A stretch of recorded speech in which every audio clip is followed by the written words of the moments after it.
working my ass off. 200 and whatever shows a year for a bunch of years in a row, playing all over the place. Seems like sometimes we play 21 nights in a row out there, you know, for shit kickers at Bonita Creek Hall and punk rock clubs in New Jersey and shit, you know, playing at the fucking, you know, the Saint, that little club, the Saint in Asbury Park. It's like a 40 cap, man. It's a badass place. Anyway, I was like blacking out. I moved up to a bus and shit, and I was like, I was getting really lightheaded. And I'd be sitting in the back of the bus, and I would be so lightheaded, I'd be blacking out a lot, right? Just sitting there, short of breath. But I just thought, you know, I'm grinding. I'm playing all these shows. I'm going as hard as you can go, taking potions, you know, just doing all this dumb shit, working hard. And I was playing at the old Shady Grove here in town that's now closed down. They used to do, it was the KGSR radio thing. Marsha Millam put it on or whatever, and then it turned into, you know, ACL Radio, and then Shady Grove closed down there on Barton Springs or whatever. But I played it a handful of times. First time I played it, there was nobody there. Second time I played it, it was packed, and I had Willie's old tour bus, the Red-Headed Stranger. It was one of the ones he lost in the IRS era that he never got back. Oh, wow. And this fucking shyster, Chuck Ligon, I remember some motherfucker was selling this thing on the side of the highway up in Oklahoma. The Red-Headed Stranger with the murals on it and shit. It's a beautiful bus. Somehow this guy gets it. Right? I shouldn't call him a shyster, but he definitely shysted me. That's a shyster then. Yeah. You know, the music business is crazy because it's so... There it is. Yeah. Wow. That's the one, man. Yeah, that's the one. On the other side, it says, driven only by the finest bass players. Wow. You know, because somebody in the band always drove those old buses. I had that bus. I used that bus exclusively for about a year or whatever. And we get off the stage at Shady Grove, and my heart had gone out of rhythm. How did I just say this? I almost died in the back of that bus. I end up finding, because it won't go, here I am, 30-something years old, or in my early 30s. My arrhythmia is out. It's going out, and it's getting harder and harder to get back in, to shock it back into normal rhythm. And I just kept ignoring it because somebody told me in South Texas in the 80s not to worry about it. Anyway, you know, it turned out that my heart had enlarged and all this shit was going on. And I had to get surgery. The long roundabout point that I'm making to you about medical industry that I learned the hard way, man, is like no one's advocating for you. Only you. You have to be your own advocate. They don't give a fuck. You know, they don't. Like, they were just going to automatically put a mechanical valve in my heart, right? Mm-hmm. Automatically. Didn't present any other options, anything, right? And I get there on the American Heart Association webpage or whatever, because I didn't have insurance at the time or anything. Nothing, you know. The only reason that they covered me at the time was the Affordable Care Act, and I had the right window where they could not deny me, right? Otherwise, I don't know what I would have done. And that is absolutely an imperfect system, right? I just didn't have health insurance. So here they are covering me, and probably because I don't have money and they're dealing with, you know, how it is, you know, American business practices or whatever. They're like, here's this mechanical valve. And I go and look it up, Joe, and it's like, you know, if you have a mechanical valve, you automatically are on blood thinner the rest of your life. Automatically. No matter what. And you can't, that's just how it's going to be. It lasts twice as long as a prosthetic valve, which I had not heard of at that point. But that was the whole thing. This can last up to 20 years. But guess what? You have like 300% higher risk of a stroke with a mechanical valve as a bioprosthetic cow valve. And then the third thing was that you can hear that thing clicking. You can hear the valve ticking. My buddy Everlast has one of those. Really? Yeah, he could go like this. You can hear it. Yeah. And I was reading about that, and man, I'm like neurotic, like I knew. I'm like, I'll never get over it. So that's when I found out about the bovine cow valve. So it's made out of a cow? Yeah, Edwards Scientific makes it. I carry a little card around in my wallet with the tag of you know, that product number in case somebody finds me on the sidewalk. Wow. You know, and in that How long does that last? they're supposed to last around 10 years, and I had mine, and I had mine done in right there at Seton. You know, Seton Medical there on 38th in January 2019. So we're coming back around to it. So you have to get another operation? Yeah, but what they did is the way they did it, and here's the thing about, right, medical and anything, right?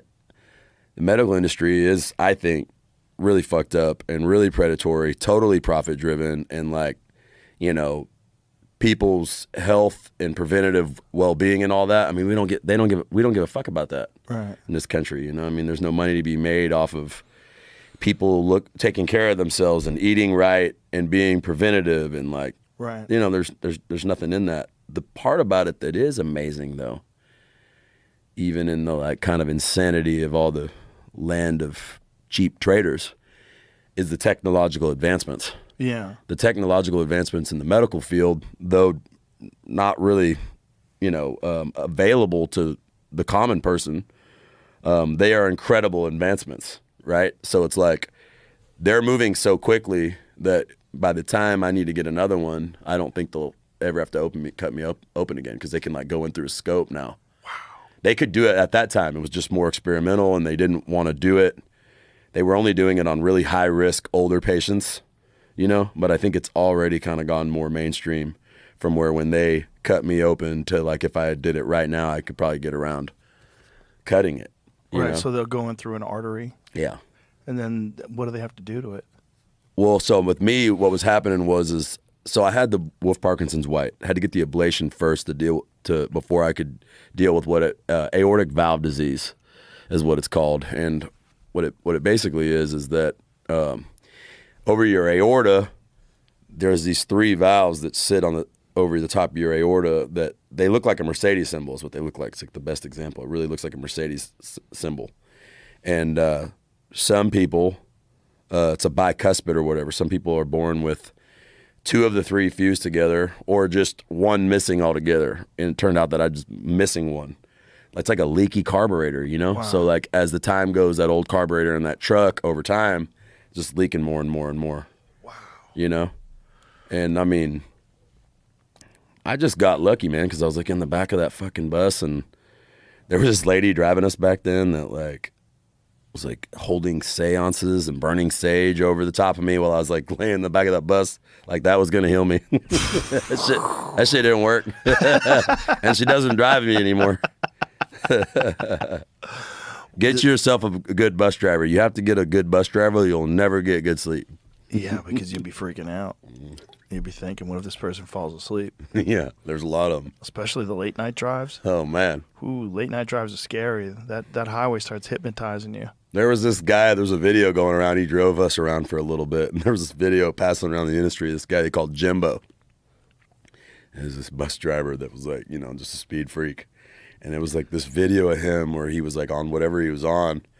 And somebody had recorded him, or like they'd put a phone up or something because they knew his nuts. And he was like having one of those fucking like, you know, methamphetamine freakouts, like, you know, driving the bus down the road. And it was getting all passed around the industry. And I saw it because like he was driving us at the time.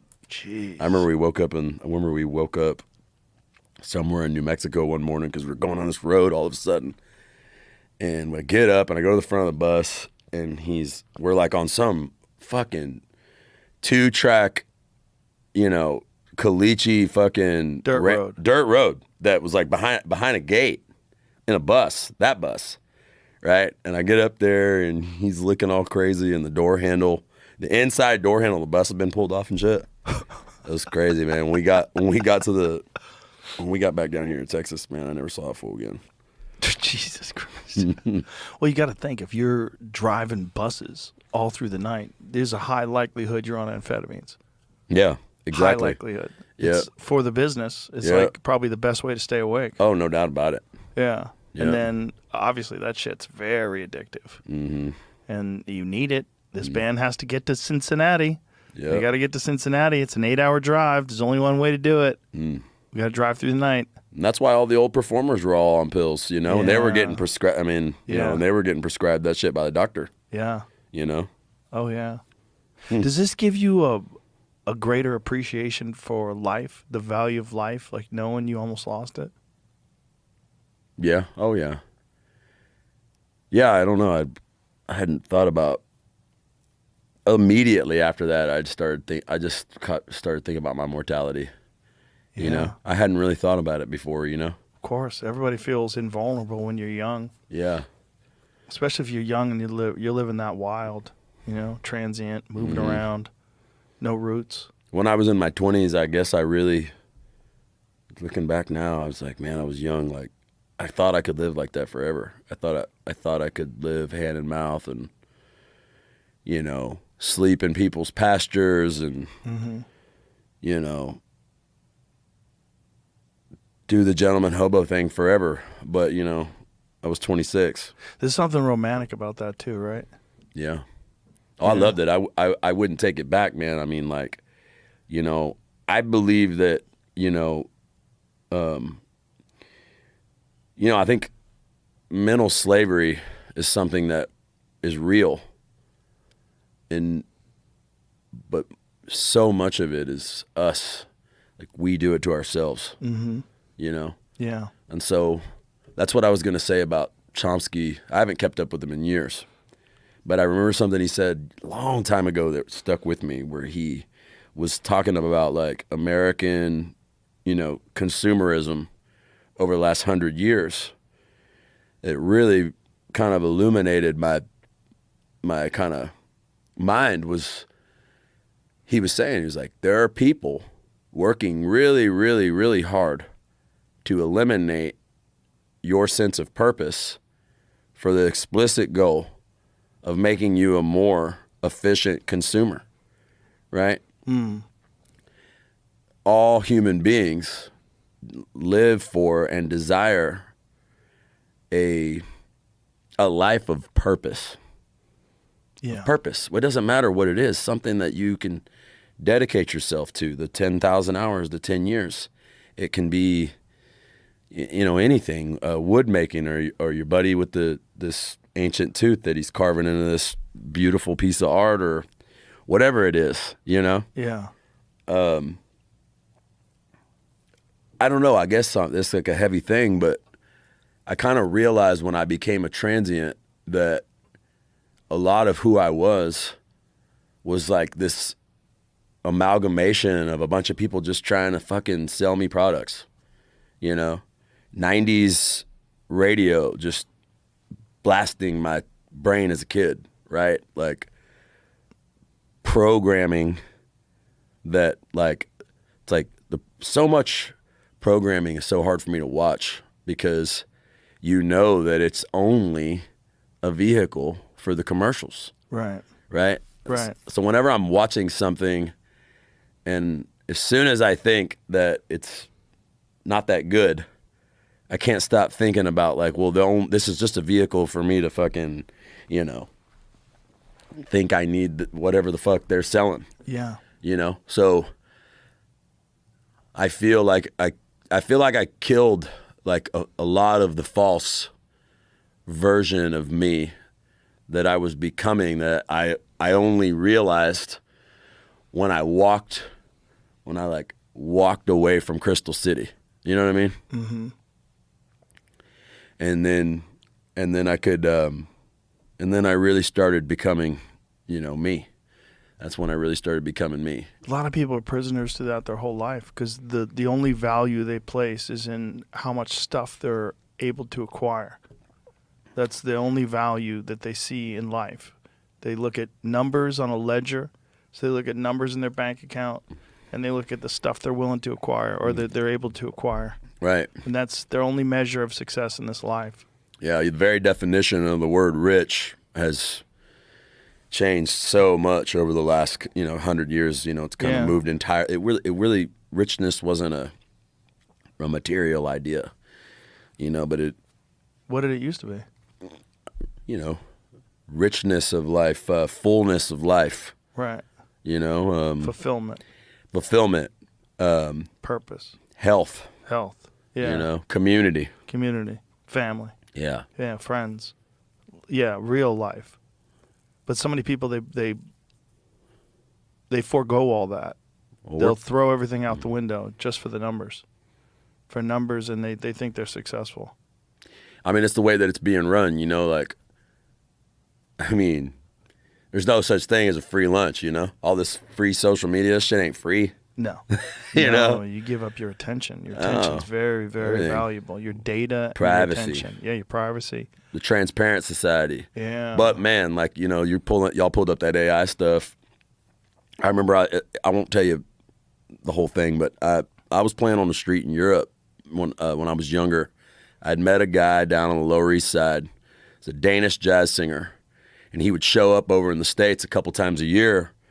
And he was doing really well there in Denmark, and the state really sponsors the arts there in a big way. And it's a small country, high quality of life. Like, he really had it made over there. And when he was coming over to the States to play music, it was almost more of a leisure thing for him. Benjamin Augerbach is his name. Great singer, great jazz singer. And he'd show up at the open mics and all this shit. And I think he really liked me because he saw the way that I was living this American gypsy lifestyle. And he eventually helped me get over to Europe. And I played the club circuit in Copenhagen for like 6 weeks or whatever. And I was really rough around the edges. And like the American novelty in the folk and like blues clubs around Copenhagen wore off really quick. And I wound up back on the street, but this time in Europe. And as soon as I started playing on the street in Copenhagen, man, then being a real Texan in Europe in front of tourists on the street, man, that's when I started making money. It was Really? crazy. My money like quadrupled because all of a sudden I was like a truly exotic. Texas is exotic. And everywhere you go in the world, it means something, right? They either want to shake your hand or they step back. And it doesn't matter where you go in the world. There's not an inch of the world that hadn't heard of Texas, you know? And so musically, you know, and I think culturally it means something no matter what, you know, and to play music and be a Texan is worth a lot on its own. You know what I mean? It's a big part of it. It's just being a Texan. Gary Clark Jr. learning how to hold his own under the tradition of Austin blues players in Texas, guitar slingers. I mean, it's second to none in the world, you know? And so if you've seen them live, you know what it is. And, but I remember seeing like, there were no self-checkouts at grocery stores and shit in the United States back then. Not one.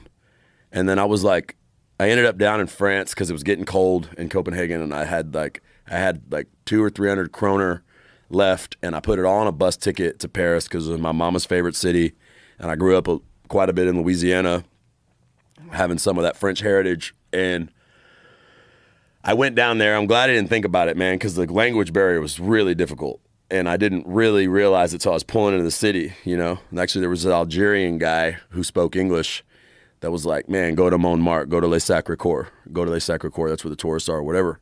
And I kind of learned how to hustle tourists with gypsies, kind of, that were using me kind of as a decoy on the steps. And I thought, this is great. These gypsies love me.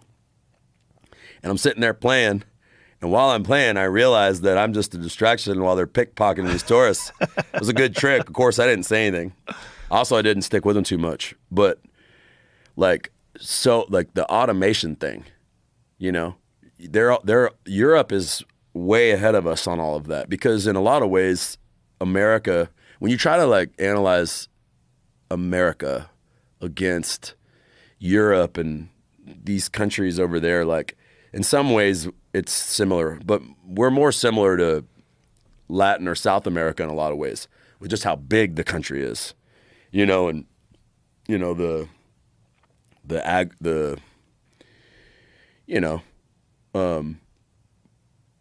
because the country's so big, we got the states that are divided up on that type of shit. Those kinds of technologies to like hit the people and become mainstream, it's a slower process here, right? And one of the things, you know, about the pandemic that is obvious to me now is, you know, a lot of people realize that they could speed that up, you know, and, you know, I mean, I think they'd been trying to eliminate, you know, the risks and what's the word? What are they like?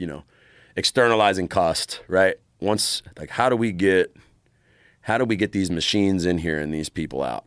And we've probably jumped ahead in that process in America a decade or more in just a couple of years. And I just remember, this was probably 2010. You go into a grocery store in Paris, and there was only one person working there, and everything else was self-checkout. And that was years before I saw it here. And then you think about the way that that's hitting in every single industry in America. Yeah. Right?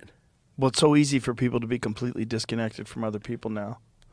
You know, you don't have to interact.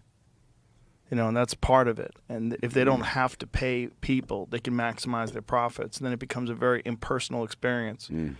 Soylent Green is coming, baby. It's coming. You seen that movie? Yeah. It's a good movie, man. That's a good movie. It's a scary fucking movie. Yeah. Well, I think all the dystopian movies about the future, they undersold it. It's going to get real weird real soon. And because automation is not just going to apply to self-checkout, it's going to apply to everything. All that truck driving shit, that's all gone. That's going to be gone. Right. It's all going to be self-driving trucks. And they're going to be more efficient, less accidents, safer. Just remember those big business people. Just remember those people. I know a whole lot of people